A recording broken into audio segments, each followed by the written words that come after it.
Hello, well today we're at the Pinnacle Jomtien Resort and Spa, which is at Jomtien beside the Ambassador Hotel, and we're here for the finale of another successful youth development camp.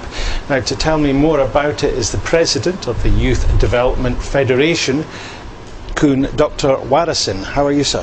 Fine, thank you. Good. Now tell us about, this is the 6th youth leadership camp. Tell us about the history of this, how this started, why it started, and what the aim of the camp is. Okay. Actually, the objective of the camp is to give the kids some kind of leadership foundation training. We also help them introducing their career planning, and the third one, which is the most important, is to give the kid the fun, the fun of their life. Okay, so it's like a skill building, team building as well, I believe, yes? Yes, leadership skill. Leadership skills. Now, the children, the age group, what age group are we talking about? They are senior high school, from 15 to 18. Okay. And the background of the camp is actually come from the experience that my children had. Really? I sent my children to various camps throughout the world. Okay. And from the experience that we gather, and we think that maybe we should conduct a camp and bring it to Thailand and give it to the needed children. Okay. That's where it started. Well, I know in the UK they have initiatives like this. It slips my mind what they're called at the moment, and sometimes that can involve sports, but it's all about team building and relying on being able to trust other people and building that relationships. Is this a little bit like that, you think? Yes, our camp is a 6 days camp, and it starts from 6 o'clock in the morning. Wow. And it not end until 10 o'clock at night. Really? So it's a long day. It's a long day for the kids and a lot of fun. Wow.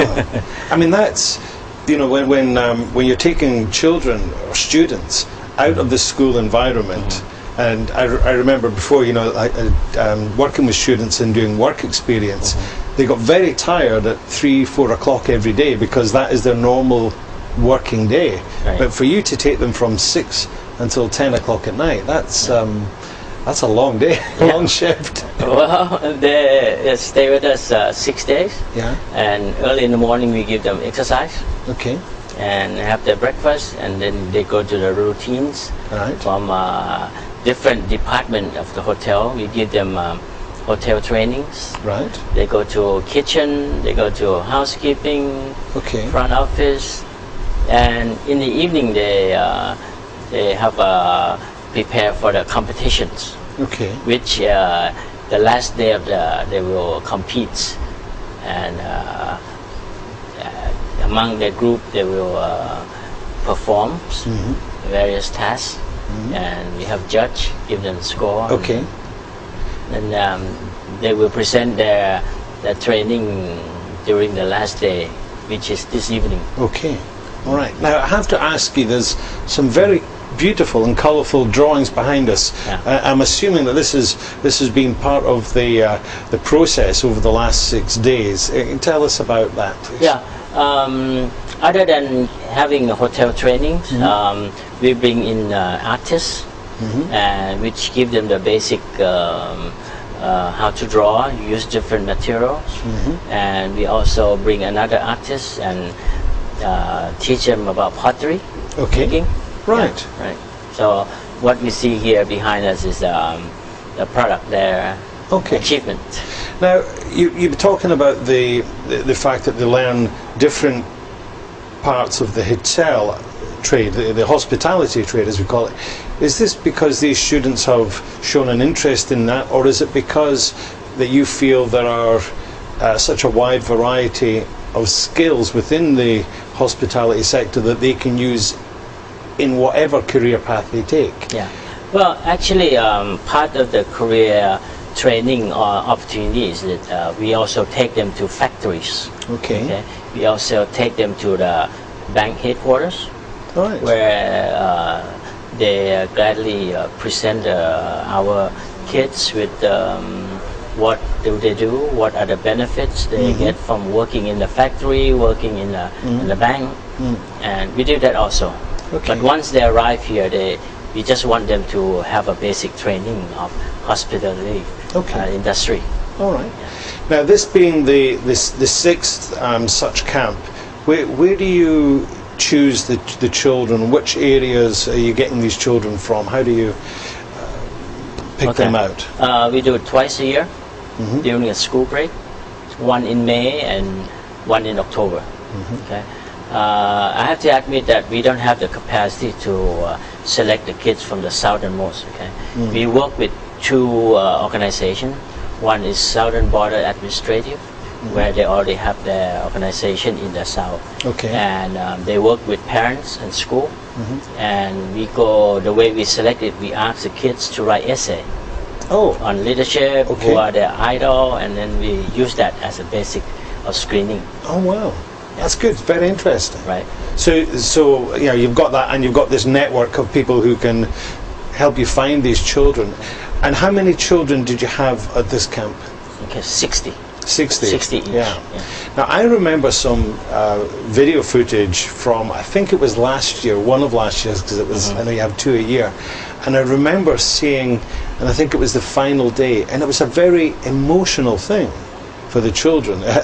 Is that something that's the same with every camp, you think? Or? Yeah, I think it's almost every camp. Yeah. Kids would they realize that the days of the camp is ending, and they have to leave and part each other. So I think they're very highly emotional. I bet they are, because I guess by the way that you tell us that the screening process, these will be children who they may come from the same region, but many of them they won't have met before. No, none of them met each other before. Wow. Okay, so they've got to, and we were talking earlier about trusting and everything, so they've got to make these new friends and trust them and team build with everything over the few days. So the learning curve is like this, and then at the end of the 6 days, but then I guess maybe they can become friends for life with these other students. Yeah. We have other part of students come from different part of Thailand also.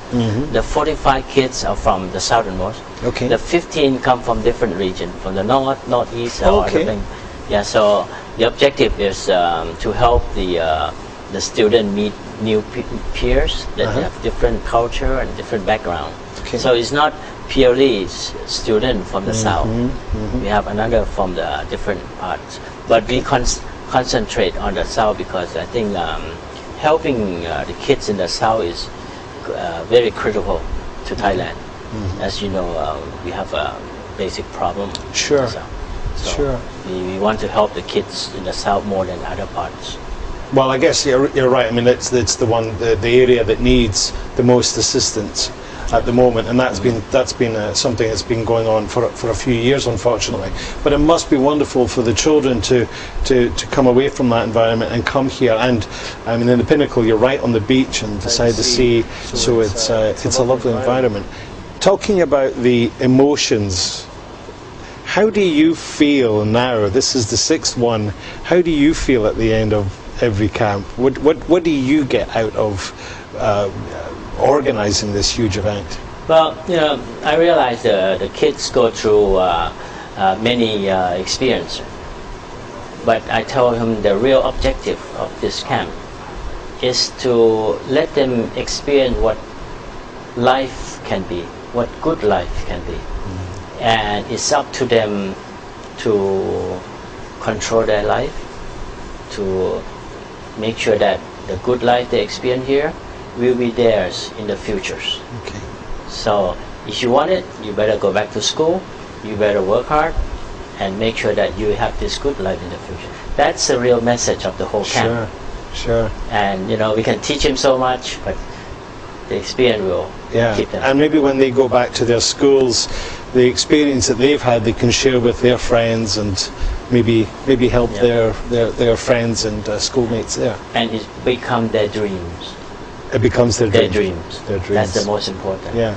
They will keep dreaming it, and then they have to improve themselves academically, and even once they get a job, they better pursue their career. Sure.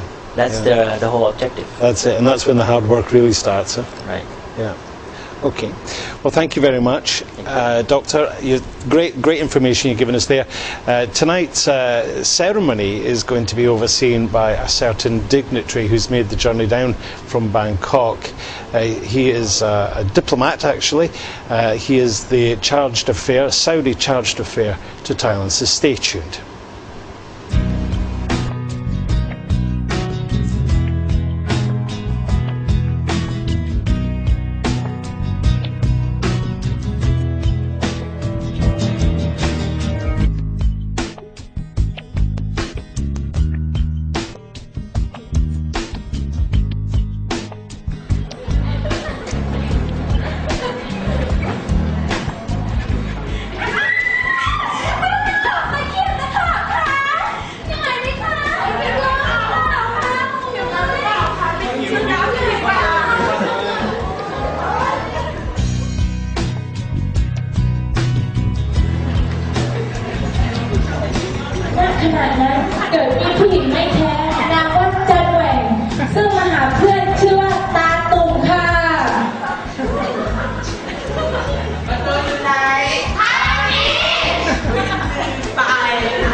young people taking steps forward to achieve a better